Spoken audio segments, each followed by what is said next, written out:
네, 오늘은 하나님이 기억하시는 삶, 하나님이 기억하시는 삶이라는 제목으로 말씀을 나누겠습니다.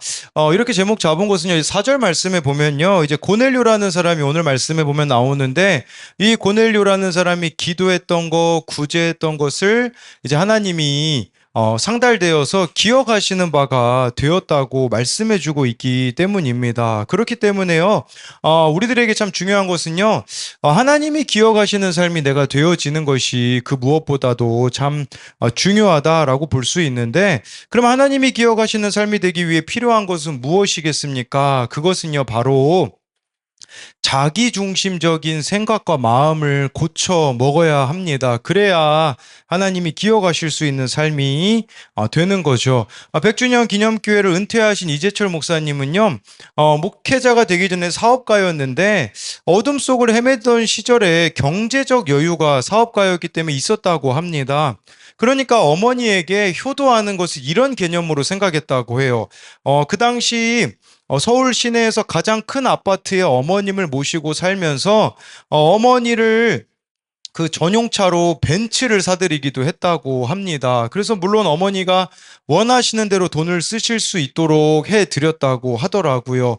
그때 본인 스스로가 나는 효자구나라는 것에 대한 의심이 없었는데 세월이 한참 흐른 후에야 그것이 효도가 아니었음을 깨달았다고 합니다. 여러분, 그 코페르니쿠스적 전환이라는 말이 있어요. 좀 말이 어려운데 이 코페르니쿠스적 전환이라는 게 무슨 말이냐면, 이 코페르니쿠스라는 사람이 말하기 전에는요, 지구가 우주의 중심이라고 사람들이 다 생각을 했습니다. 근데 이 코페르니쿠스가요, 지구가 우주의 중심이 아니라 태양이 중심이다라고 밝혀진 거거든요. 그러니까 사람들의 그 고정적인 가치관은 뭐였었냐면 지구가 우주의 중심이었나, 거기서 이제 태양으로 전환하게 되어진 것이죠. 여러분, 우리가요, 하나님이 기억하시는 삶이 되려면 이런 생각의 전환이 있어야 된다라는 거예요. 우리는요, 기본적으로요, 다 자기 중심적으로밖에 생각을 할 수밖에 없는 사람들이에요. 그렇기 때문에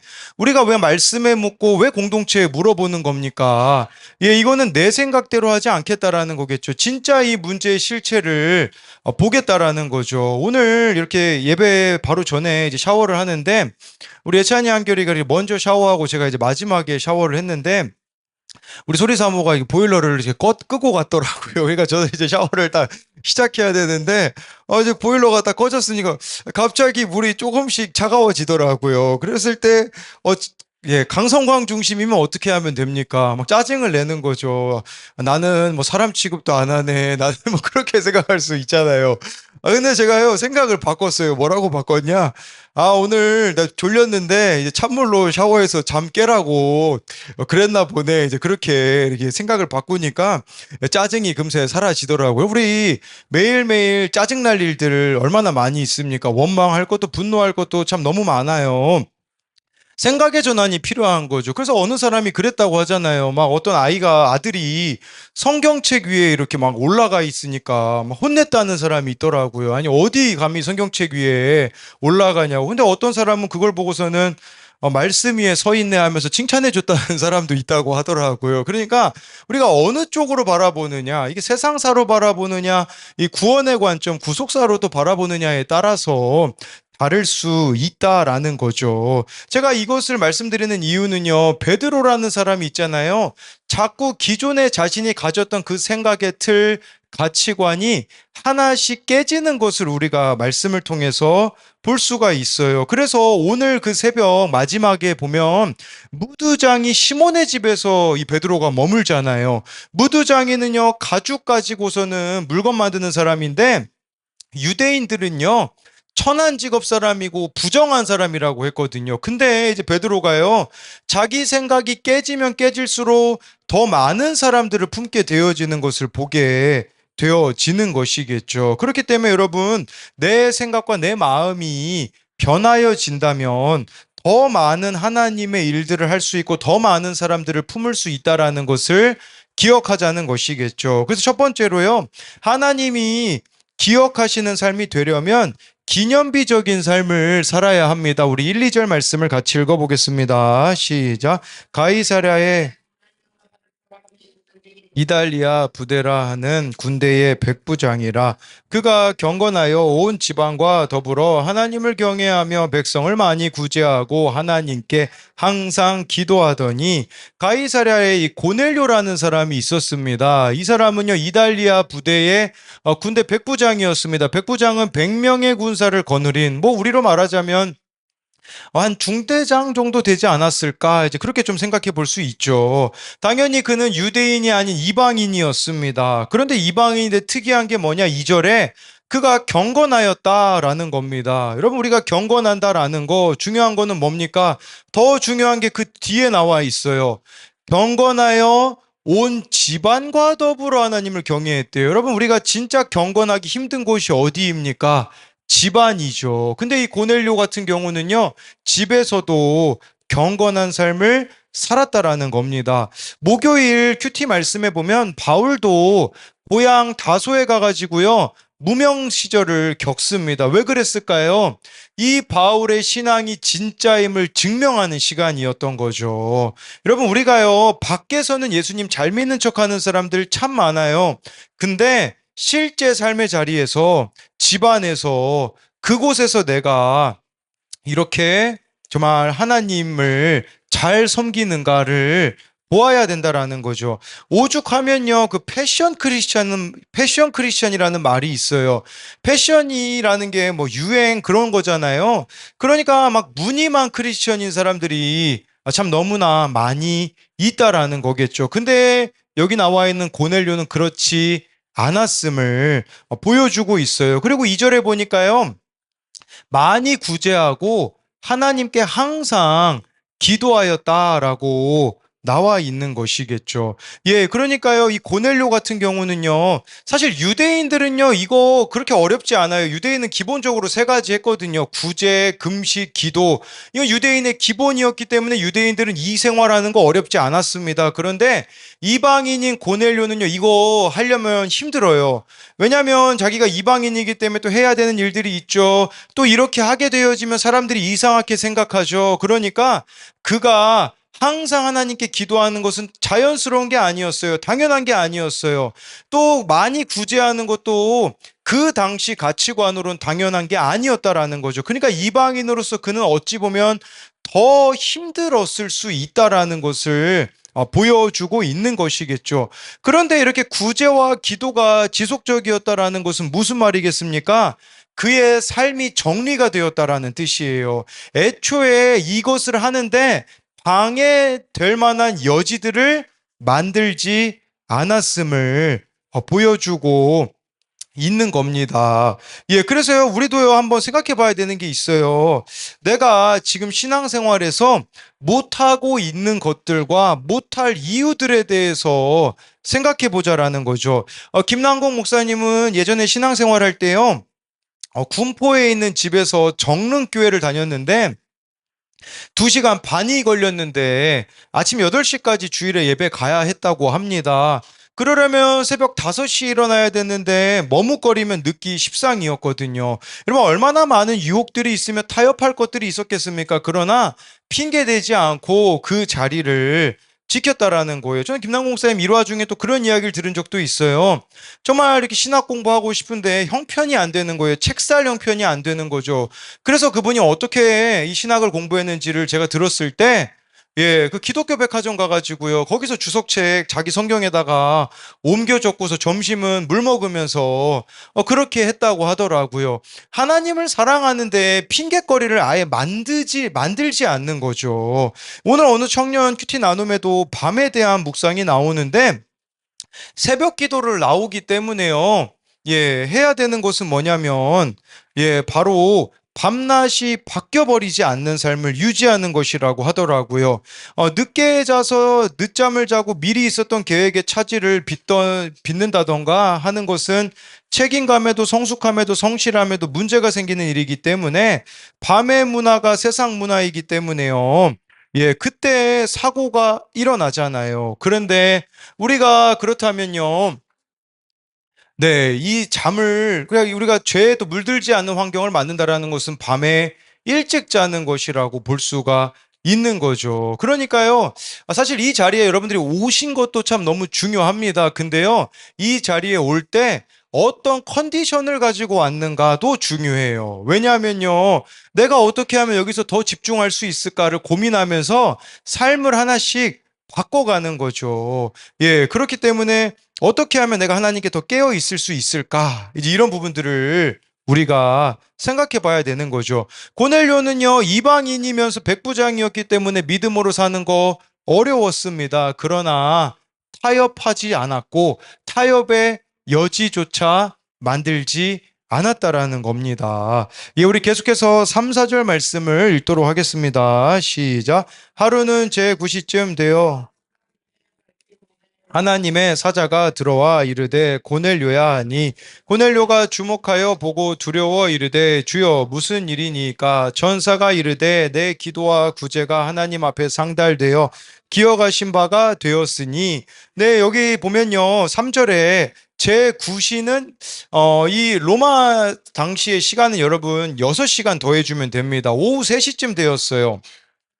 그러니까 뭐 유대인들은 오전 9시, 정오 오후 3시에 기도했는데 아마 이 고넬료는 유대교에 속해 있는 사람이기 때문에 오후 3시에 뭐 기도하고 있었을 수도 있고요. 또 그는 백부장이었기 때문에 일상을 살아내는 그 과정 중에 있었다라고도 볼 수 있겠죠. 근데 중요한 것은 예, 여기 하나님의 사자, 4절에 보니까 천사가 예, 이제 환상 중에 나타났다라는 거죠. 그때 고넬료가 두려워 주여 무슨 일이니까 하자 이 천사가요 내 기도와 구제가 하나님 앞에 상달되어 기억하신 바가 되었다라고 하고 있어요. 여러분 하나님이 받으시는 기도와 구제였다라는 거예요. 근데 여기서 여러분 주목해서 봐야 되는 단어가 뭐냐면 기억하신 바라는 단어가 있잖아요.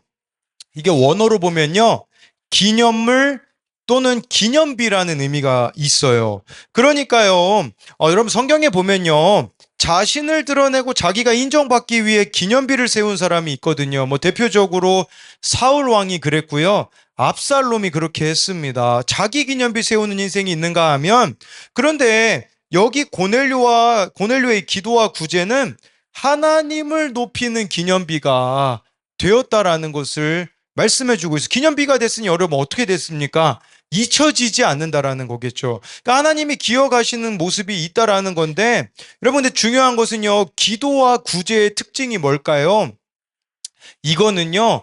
놀랍게도 드러나지 않는 곳에서 하게 되어진다라는 거예요. 여러분 기도 드러나지 않는 거 예수님이 골방에서라고 하셨잖아요. 구제도요. 뭐 오른손이 하는 거 왼손이 모르게 하라라고 예수님 말씀하셨기 때문에 이 기도와 구제는 드러나지 않는 곳에서의 여러분들의 삶 그것을 말하는 거라고 볼 수 있어요. 예, 어제 그 우리 어느 청년이 이렇게 네, 배가 아프고 그래서 이제 학교 못 갔다고 얘기를 들었거든요. 그래서 찬양팀도 섬기고 있어 이제 찬양을 연습하게 곡을 보내달라는 연락을 받아서 예, 오늘 찬양은 저와 이렇게 아내가 이렇게 하기로 했다고 얘기를 했습니다. 왜냐하면 이 자리에서 찬양하는 것보다도 일상에서 주어진 삶을 살아내는 게 우선이기 때문이죠. 그래서 이 청년하고는 항상 목요일마다 이제 찬양팀을 하게 되면 기타 연습을 하거든요. 근데 제가 어제 한번 과연 어떤 반응을 보일까를 약간의 좀 테스트를 해봤어요. 왜냐면 이 청년이 기타 배우고 화장실 청소를 3층을 하거든요. 근데 어제 기타 연습이 없었거든요. 제 마음에 과연 화장실 청소하러만 교회를 올까 안 올까 이제 이걸 제가 한번 봤거든요. 그래서 안 오면 내가 해야겠다 이랬는데 근데 3층에 가서 보니까 이렇게 와 있더라고요. 그래서 이렇게 화장실 청소하러 예, 왔다고 이렇게 이야기를 하는데 저는 이런 모습이 하나님이 기억하시는 기념비적인 모습이 아닐까 싶어요. 그건 뭐냐면 보이지 않는 자리에서 하나님을 사랑함으로 살아가는 그 삶이죠.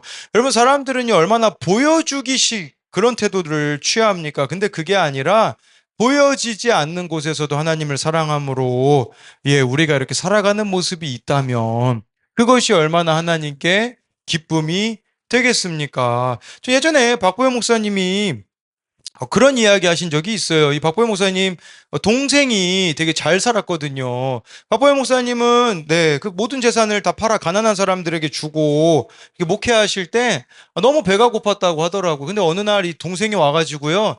캐시미어 자켓을 코트였나요? 그걸 주고 갔다고 하더라고요. 맨날 막 초라한 옷 입고 있다가 한번 입어봤대요. 근데 너무 좋더라고 하더라고요. 근데 문제는 뭐냐면 그걸 입고 잠깐 나갔는데 이제 노숙자가 한 분이 서 계시더래요. 그래서 이것을 벗어줄까 말까 고민하다가 속으로 처음에 막 짜증도 났다고 왜 저기 서 있는 거야? 라는 왜 그러니까 부담이 되는 거죠. 그랬을 때 정말 그분을 위하여서 그것을 벗어주셨다라고 하더라고요. 근데 나중에 하나님께서 이 박보영 목사님이 하나님 앞에서의 모습을 기억하는 것 중에 하나가 그거였다고 하더라고요. 여러분 아무도 보지 않는 곳에서의 하나님을 의식하고 있는 그 삶을 우리가 살아가야 된다라는 거겠죠. 그래서 이것에 대한 두 가지 적용도요.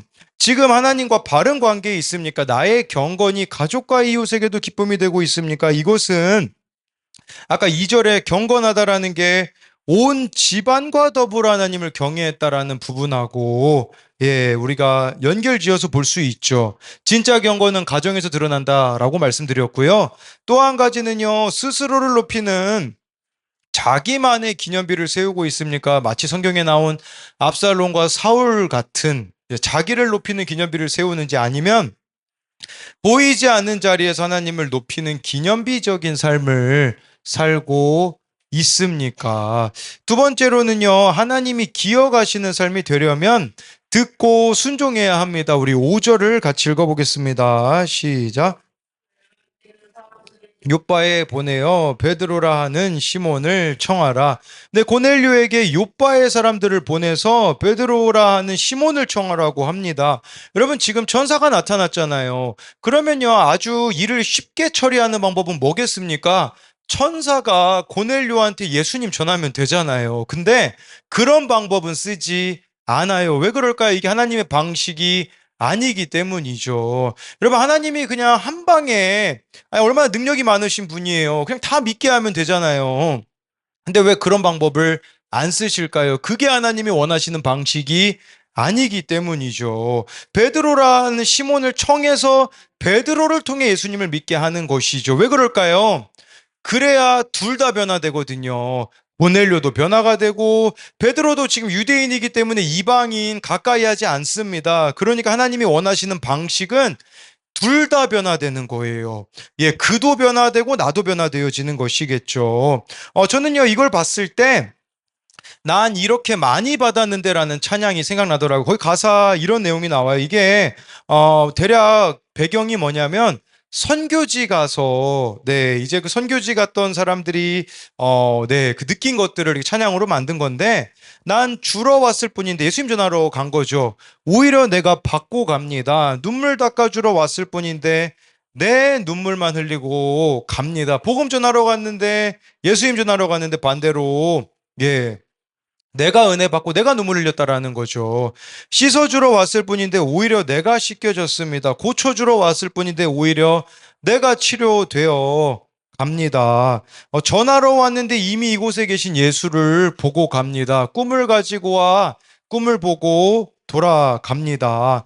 난 이렇게 많이 받았는데 다만 다음으로 주님을 사랑하지 못했죠. 사랑하러 왔는데 더 큰 사랑을 받고 돌아갑니다. 죽은 영혼 살리러 와 내가 살아서 갑니다. 난 이렇게 많이 받았는데 더 주를 사랑하지 못함이 미안합니다.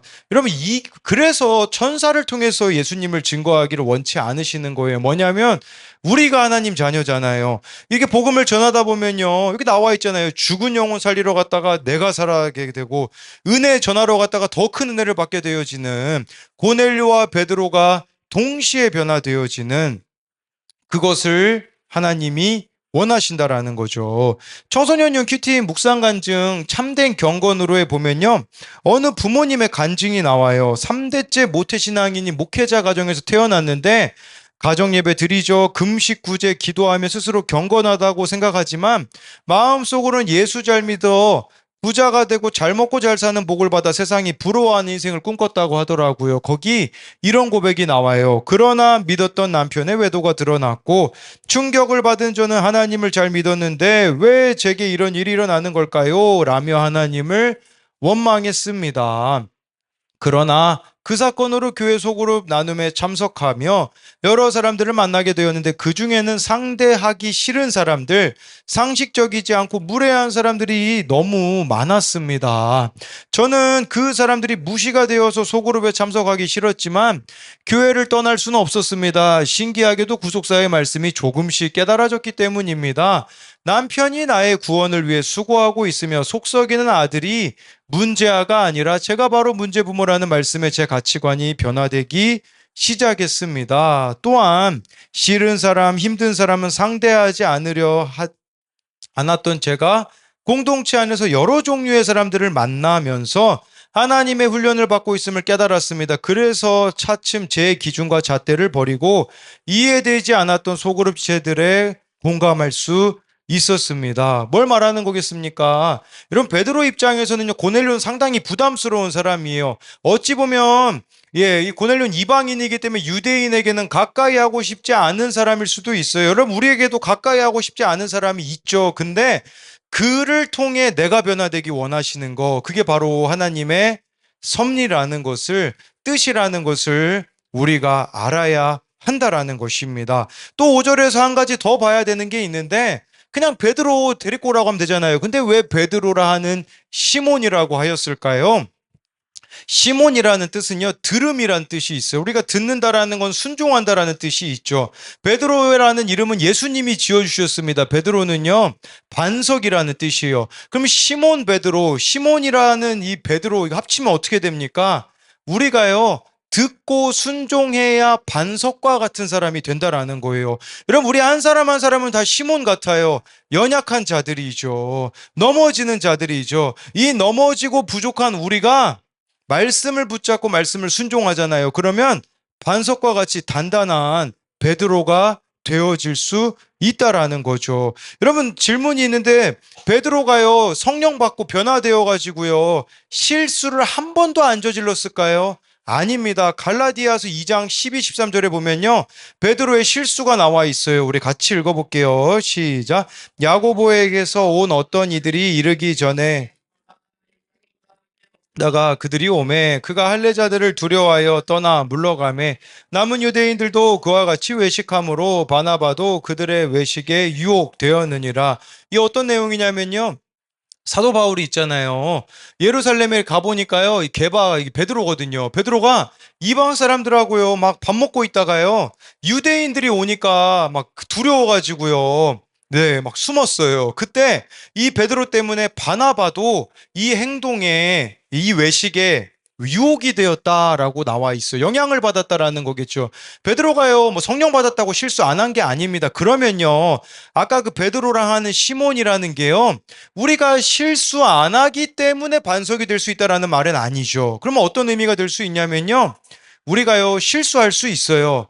그때 회개하고 돌이키는 것이 결국은 베드로 반석이 되는 거라고 할 수가 있습니다. 이재철 목사님이 쓰신 참으로 신실하게라는 책에 보면요, 그 대한항공 담요와 관련되어 쓴 내용이 있어요. 이 목사님이 당시에 이 스위스 제네바에서 이제 목회를 하셨는데요. 그때 이제 무슨 일이 이제 일어나게 되냐면요. 이 스위스에 온 그 사람들이 있잖아요. 우리나라 사람들이 대한항공 이 비행기를 탔는데 그 담요를 그렇게 많이들 훔쳐왔다고 해요. 그러니까 교인들도 이 대한항공 담요 갖고 있는 사람이 참 많이 있었던 거예요. 예, 그래서 뭐 저 같은 경우는 이제 필리핀 갈 때는 아시아나가 많았거든요. 그러면 아시아나항공 그 담요 가지고 가는 사람들이 네, 되게 많았거든요. 근데 이 이재철 목사님이 예, 뭐 그런 얘기를 설교 중 이제 그 책에서 이야기했거든요. 믿지 않는 사람은요, 이 담요가 카드나 화투놀이 할 때 그 이게 정말 안성맞춤이라고 하더라고요. 그 어떤 그리스도인은 자기 집에 이 기내용 담요가 세 장이나 있음을 자랑하는 사람도 있었다고 합니다.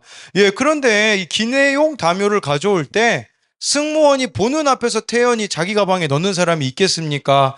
예, 아무도 보지 않는 틈을 다 몰래 넣죠. 왜 그렇겠습니까? 이게요, 자기 행위가 도둑질임을 알기 때문이거든요. 그리고 저 담요에 외부로 가져갈 수 없다고도 적혀 있거든요. 예, 그래가지고 이 설교를 할 때 거기에 반응하여서 회개했던 청년이 있다고 하더라고. 한 번은요, 이 목사님이 예, 독일에서 청년들, 우리나라 청년들에게 이렇게 말씀을 전하러 갔다 그 얘기를 했대요. 그러다가 이제 마지막 날에 한 청년이 나와서 이런 고백을 했다고 해요. 저는 어젯밤에 한잠도 자지 못했습니다. 꼬박 밤을 새운 셈이죠. 왜냐하면 우리 집엔 대한항공 담요가 2장이나 있기 때문입니다. 다른 청년들 집에 가면 을에 대한항공 담요가 있기에 저도 가져온 거죠. 문제는 저는 신학생이라는 겁니다. 이곳에서 계획한 공부를 끝내면 저는 한국으로 돌아가 신학자나 목회자로 평생 살 사람입니다. 그런데도 남이 다 한다고 타인의 것을 도둑질하고도 자신이 도둑이라는 것 사실조차 깨닫지 못한 채 의로운 양 살아온 제 자신이 부끄러워 한숨도 자지 못했습니다. 라고 하더라고요. 여러분, 자꾸 기준을 세상에 두지 마십시오. 세상 사람들이 다 하니까 나도 해도 된다라는 식의 기준은 해당되지 않는다라는 거예요. 그러면 우리는 시몬에 머무를 수밖에 없는 것이겠죠. 근데 잘못된 것을 말씀을 통해 깨달으면 베드로가 될 수 있어요. 그럼 우리가 반석이 되는 거겠죠.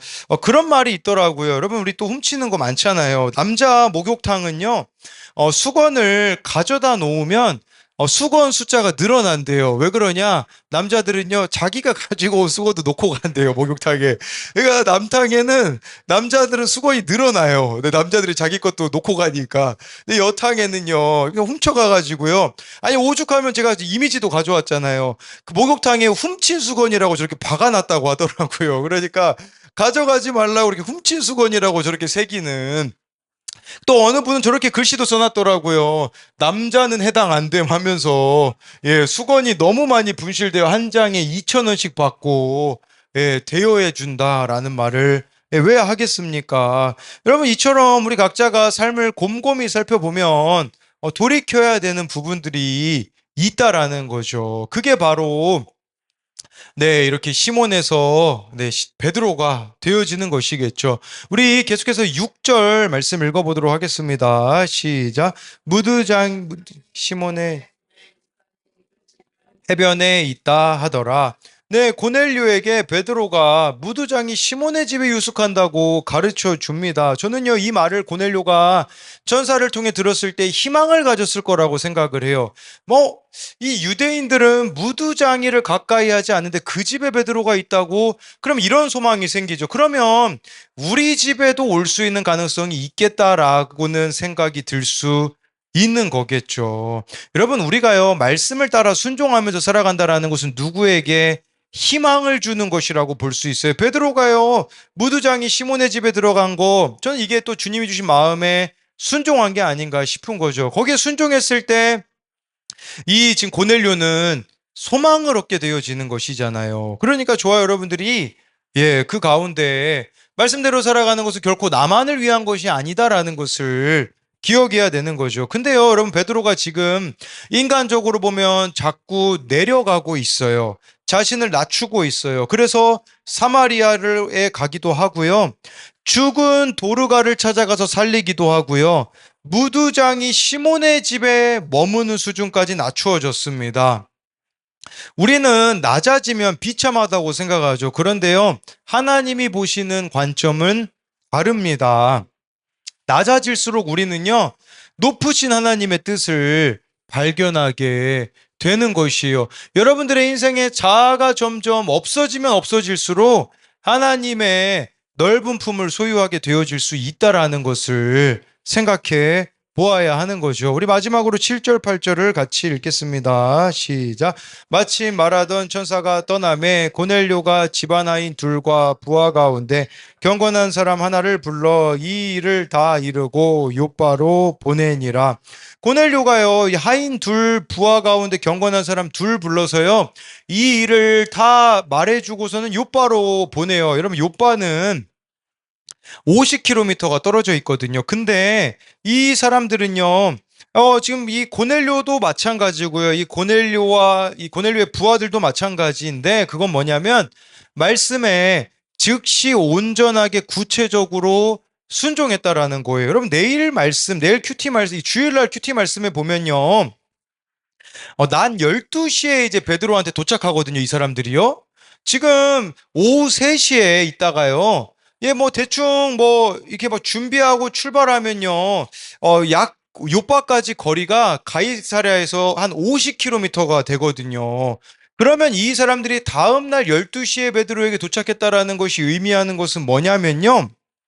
이들은 그들이 요기하는 시간, 최소한의 휴식 시간을 제외하고서는 밤을 새워서 계속 쉬지 않고 걸어갔다라는 거죠. 그러니까 이 부하들이 충성스럽게 고넬료의 명령을 따른다라는 것은 고넬료가 평소에 어떻게 살았는지를 나타내 주는 게 아니겠습니까? 그러니까 고넬료도요, 이 순종의 속도가 빠르니 그 부하들조차도 이렇게 순종의 속도가 빠르다라는 것을 볼 수가 있는 것이겠죠. 그렇게 정말 저와 여러분들에게 필요한 것은 뭐냐면 즉시 온전히 구체적으로 그때그때마다 우리가 순종해야 된다라는 것이에요. 여러분, 우리들은요, 엄청난 안전장치를 가지고 있어요. 그 안전장치가 뭐냐?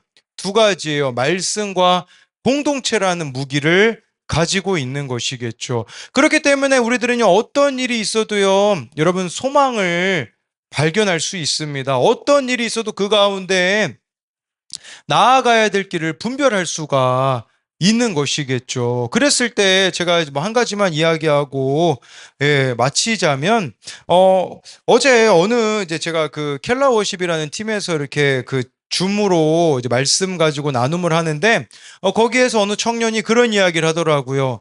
예, 이렇게 조교 생활을 하면서 맞게 알게 된 어느 한 학생이 있다고 하더라고. 근데 이 학생이 너무 이게 힘들어가지고 막 시도 때도 없이 전화해가지고 자신이 감당하기에는 참 쉽지 않다라고 이야기를 하더라고요. 그래서 제가 뭐라고 이야기했을까요? 그렇게 이야기를 했어요. 감당하기 어려우면 우리 교회로 보내야지 이렇게 이야기를 했어요. 예전 같으면요, 제가 다 회피했을 거예요. 제가 이 구속사를 깨닫기 전에는요, 사람들이 오면요, 왜 이렇게 나를 힘들게 하지? 막 내가 뭐 무슨 죄를 지었기 때문에 이렇게 나를 힘들게 하지였거든요. 근데 이제는요, 감당할 수 있게 되어졌어요. 왜 감당할 수 있게 되어졌냐? 제가 뭐 어떤 능력이 뛰어난 게 아니에요. 감당할 수 있는 비결이 뭐냐면, 그날 나에게 주시는 말씀이 있기 때문에 뿐만 아니라 이제는 같은 방향으로 함께 나눌 교회 공동체 지체들이 있기 때문에 어떤 이들이 와도 같이 기도하며 품어낼 수가 있는 것이겠죠. 여러분, 뭐 이게 뭐 저의 어떠함이겠습니까? 아닙니다. 저의 어떠함이 아니에요. 저도 시몬처럼요, 부족하고 연약하고 제 생각대로 결정하기 쉬운 사람이거든요. 그런데 저를 회개하게 해주는 말씀이 있고, 저를 회개시켜주는 공동체가 있기 때문에, 그래서 저는요, 예전에는 제가 독단적으로 뭔가를 다 결정했다면, 이제는요, 물어봐요. 이런 상황이 어떻게 하면 되겠습니까? 라고 물어보며 나아갈 때에, 정말 그 회개케 함을 통하여서 베드로와 같이 반석으로 세워주심을 경험하게 되어지는 것이겠죠. 그렇기 때문에 정말 저와 여러분들이 순종에 빠른 우리 한 사람 한 사람이 되었으면 좋겠습니다. 그래서 이것에 대한 두 가지 적용 질문은요. 그를 통해서 나를 변화시키는 하나님의 방법을 알고 있기에 그가 나의 구원을 위하여 수고하고 있음이 깨달아지고 있습니까? 이것은요, 고넬료에게 그 천사가 복음을 전하지 않은 이유, 베드로를 불러오라고 한 것도요, 하나님의 뜻은 고넬료와 베드로를 동시에 변화시키고 자를 원하였던 거, 그걸 가지고 만든 질문이고요. 또 한 가지는요, 나는 말씀을 듣기만 합니까? 아니면 말씀을 듣고 즉시 온전히 구체적으로 순종합니까? 고넬료가 그 이야기를 천사를 통해 들었을 때 즉각 순종하였던 것처럼, 또 고넬료의 부하들이 고넬료의 말을 즉각 순종하였던 것처럼 우리도 이렇게 즉시 온전히 이렇게 구체적으로 순종하고 있는지를 묻는 질문입니다.